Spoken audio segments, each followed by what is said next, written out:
Hey guys, we're gonna do the second volume of Green Lantern, the New Court, book 2 of 2 from DC Comics. I like the first one, yeah, it's great art, great colors, it's an interesting story. Unfortunately, it's gonna fizzle out. So let's dive in and I'm gonna explain why that is. So, so just like in the first one, we begin somewhere else, and I always find it funny that aliens look like, I don't know, rodents or animals. I mean, could be. I don't know. I've never been in space, but hell, some kind of a cosmic storm. These guys are wiped out, and then we go to Cal, who is, tired. He basically wants to sleep, but he can because he uses all his willpower to get the ship going.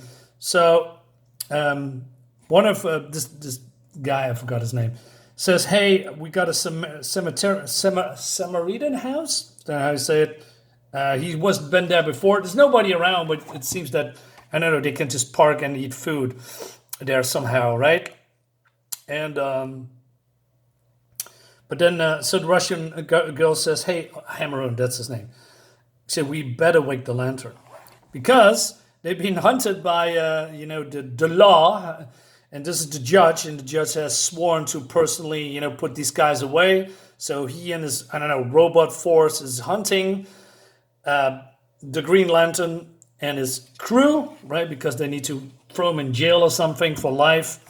And but the Green Lantern says, "Hey, Sewell, your persistence, I give you points for that." And he says, "I don't need praise from you, outlaw. Aren't you a little out of your jurisdiction?" And then he says that, well, that all of creation is a jurisdiction. But Kyle says, "Hey, we're not going back to your kangaroo court, so let's get right to it." But before they can do it, the storm is here, and they ask, "Hey, what is that thing?" So the robots are flying towards it, I guess. But then, oops, it's a little bit. Sorry. Cal protects them from the storm. He's powering up somehow, which I mean the Green Lantern doesn't even need to do that. But hey, but that is a little bit weird. So this is the ship, right? And this is the bubble. But then the voice comes from the storm or whatever it is here as well. Although they are inside, shouldn't this word balloon be? I don't know, right here. I don't know. It seems weird. All right, so Cal saves the day, and there's only one part of the planet left, right? And but Judge Soon, he says, "I am the controlling authority, Hal." He says, "Consider yourself under arrest until I arrange transport back to the way station and your sentencing hearing." But Hammerun is sick of that guy, right? He says, "You're the reason who," blaming him that he is in this mess. So, but then Cal comes up with the solution from, "Hey, I give you some spare rings because you need it." And there is some kind of an anomaly about the storm. So they're going to investigate because the storm is wiping people out. Okay. And so also Cal explains a little bit of the rules, and people can do oaths, and everyone has a different oath, and they are going into the space after the anomaly. So far, so good, right? I'm enjoying this still. The art is great, nice colors. And and they talk about, where the source is coming from and a trillion lives had at stake. There's some jokes here and there. But then they are getting spotted by someone, and they are getting shot by Yellow Blast. And he forgot to tell them that their rings are vulnerable to yellow. But then Kyle Reman, he says, "These guys switched to the yellow spectrum when they saw we were lanterns. I don't think that was a lucky guess." So they're doing those construct things that I always like with Green Lantern. They always come up with something cool, something different. And Kyle has seen these guys before. Now, I wonder where they come from. Well, spoiler, it's come from the planet, where Kyle went, a couple of days ago or a day ago, right? And he says that I got to tell you all because he's defeating them. So he explains that he gave the ring to this guy McGon, and he was a sucker, right? I explained it in the first video. So my mentor returns. I thought he might.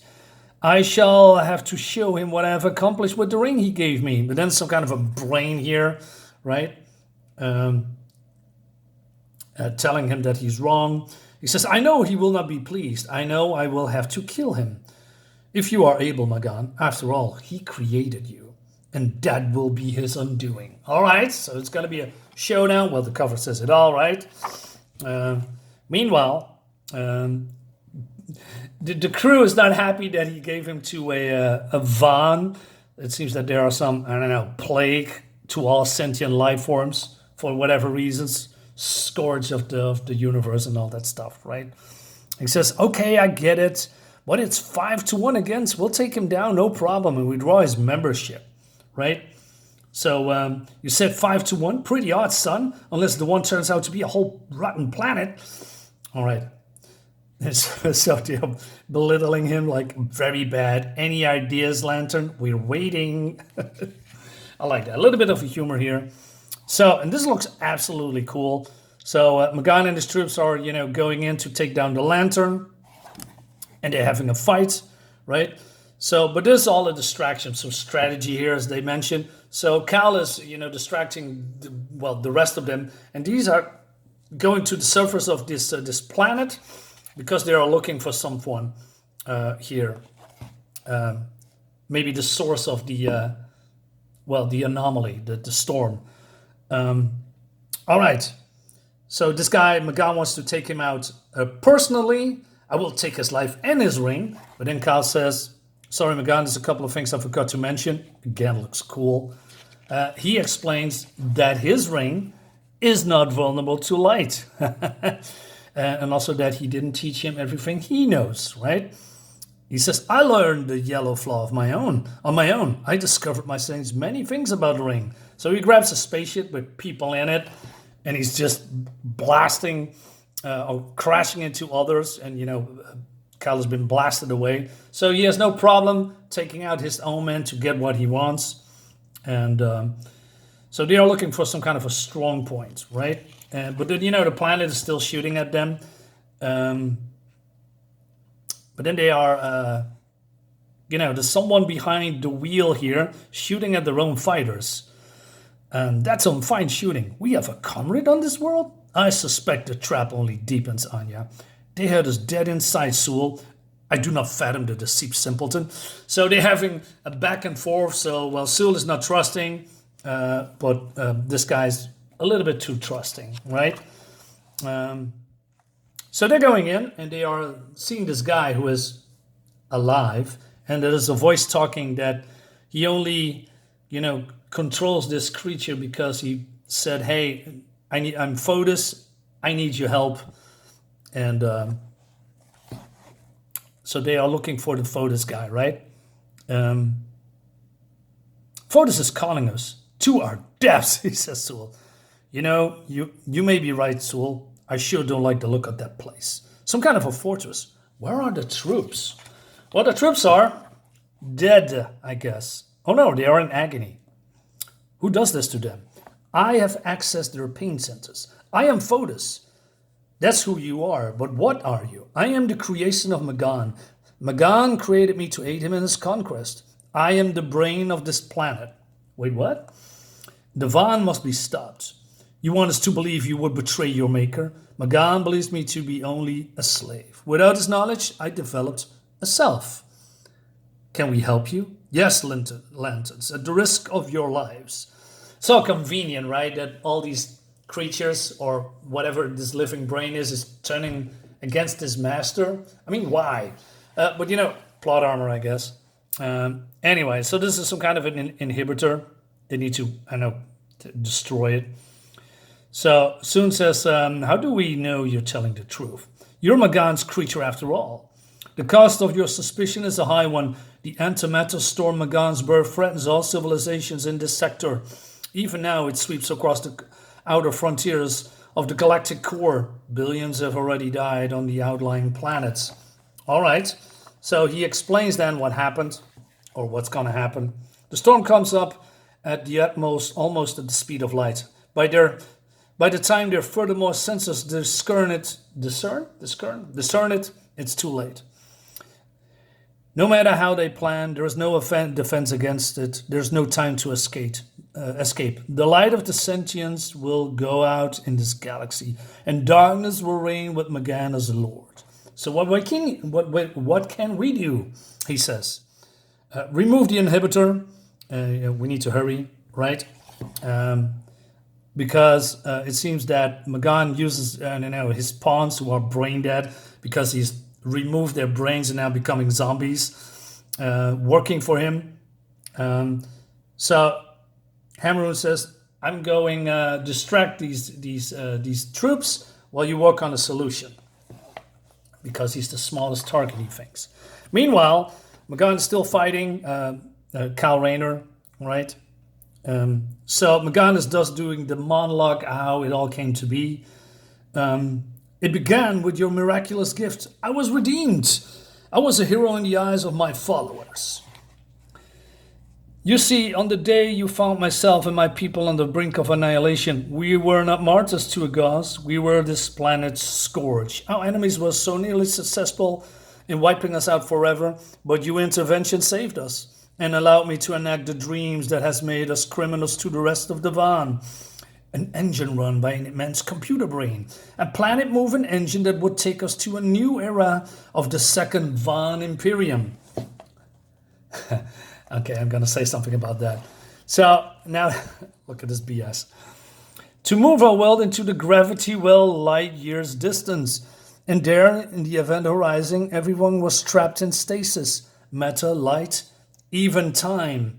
20 standard years I had to build Fortress Van and create weaponry as the universe has never seen. An entire generation of Van who knew only me as their chieftain, their god. Wait, so if you go into the event horizon of a probably black hole, time stops, but you don't? And I don't know, but isn't moving your planet from the orbit without a sun and out a moon, doesn't that, I don't know, break your world? Because you're moving your planet to somewhere else? I mean, come on. I mean, I know this is comic books, but this is going a little bit too far when it comes to BS, plot armor, and convenient bullshit MacGuffin stuff. So yeah, I'm not buying it. But hey, that's what the creator, of this book tells us. Anyway, so he says, I unleash the antimatter storm, a force I control. And a force that will sweep the stars before me clean of life. Basically, he wants to, be the ruler of all, and now he wants to kill Kyle Rayner. Now, I have questions. If you kill all life, how would you enslave the rest of the galaxy? At some point, your population will die, and if they are not replicating, how will you? Okay, that doesn't matter. So Kyle uses some rockets from his ring to go to this ship, I don't know, surface, and then the blast this guy away while Kyle is, escaping, I guess. Again, looks cool. I like the art really much, a lot. I mean, so he goes around and says, "Coward, stand and face me. Is this what a Green Lantern does? Run from a fight? Okay, I came back, happy now." So he's bumping into him, and so this is happening now. Kyle has the upper hand. He punches a couple of smacks in the face. Right? I made a mistake choosing you. I cannot undo that, but I can make sure you don't do it again. Your Green Lantern membership is hereby cancelled, dirtbag. And he says, you think you've won? You have not won. So he removes then the ring, absorbs it into him, and that's it for this guy, right? A little bit, you might think that after 20 years of, holding the ring, he come up with some, battle strategies to cancel this all, fighting other people and Green Lanterns. Probably he's not that smart himself. Anyway, so the little guy is holding off these zombies, but then he's out of juice, right? Or almost out of juice, but he needs to hold on. But then this is happening. Everything breaks down on his head. Well, the others are, I don't know, try to get out of here. I don't know. Try to oh yeah, dismantle this whole stuff. For, breaking the inhibitor, and so it works. So this brain guy's released, but then he says, "I fear, Lenses, that I made a grave error in judgment. The whole planet is shaking, and I bet you know why, Magan. I will not suffer defeat alone. If I am to die, my enemies die with me." So he says, "You're one sick monkey." So what has he done? This is more plot armor, by the way, or more MacGuffins. "Cal, we have shut off the antimatter storm." Okay, we don't see it that their storm is, dissipating. It's just gone. But in doing so, initiated a doomsday device. Where's Hammeroon? He's dead. Wait, what? So he's dead here. Nobody reacts to that. And now suddenly he says, "Oh no, he's dead." Well, the other said, "Yeah, the little guy was fighting for us." So this whole emotional reaction threw me totally off. I mean, I thought maybe he should be alive, but it seems he's actually dead. Just like, right? Instead of maybe these guys are surprised that he's dead. Maybe they saw it, or felt it somehow that his life has been snuffed out. No, it's just suddenly they are emotional, except for these guys. You see, "We have no time for grief. This madman you so foolishly empowered as the lantern has an ion cannon aimed at the unstable core of this world." What? Where is that ion cannon? Don't know, because we are not seeing it. "In saving the known universe, we have condemned ourselves. We have only seconds before this planet shakes itself apart." So they're using the power ring to, I don't know, using their power, right? So the planet blows up, except for a small part of this planet. Haven't we that? Don't we have? We've seen that before, right? I mean, like here? Like here. It's the same. Well, not the same picture, but you know what I mean. It's actually, so they're doing it again. That's lame. So Kyle has to think about that, what his next move is. So he decides to get the rings back. Wait, what? I mean, these guys did a phenomenal job. Why? They saved the universe. Sort of. Along with you. I figure I need more time or a lot more help before I recruit a new Green Lantern Corps. I'm no guardian of the universe. So he says, "And thanks for offering to drop Magan off at Roundaway, the prison planet ship." We don't see it, by the way. He's just there, right? So what are you guys going to do after that? Well, they say, so she says, "I cannot go back to Russia because there is no Soviet Union." So they decided to stay together and go into the interplanetary crime busting business. I mean, this is a judge on a planet, I guess, or space station. His word is law. So why would you go into an interplanetary crime busting business? That makes totally no sense at all. Why not join the judge in his work? I don't know, become judges or law enforcement, stuff like that. But they're going, I don't know, private sector? Makes no sense. So, and Kyle erecting some kind of a statue for Hammeroon, and he's going back to Earth. That's it. So what do I think about it? I don't think this is good, right? This, like, halfway, I think, okay, it's an interesting story here. We have a new villain. It all looks cool, but then, the plot, totally disintegrates at the end with all these BS mechanics. So what happened to the brain? How did the brain get created, right? He's the brain of the planet. How did you make an ion storm? How did you freeze your whole planet in time? At the eye of a, the middle of a black hole. And this guy's getting defeated real quick. And then we have this bullshit antimatter cannon aimed at the core. And also the brain is now also destroyed. And what happened to the zombies? Oh, well, they are disintegrated. And then Instead of, rewarding these guys with, becoming the new Green Lantern Corps, a part of it, you take their rings. Doesn't make any sense at all. Okay, this is when I bought this comic back in the 90s,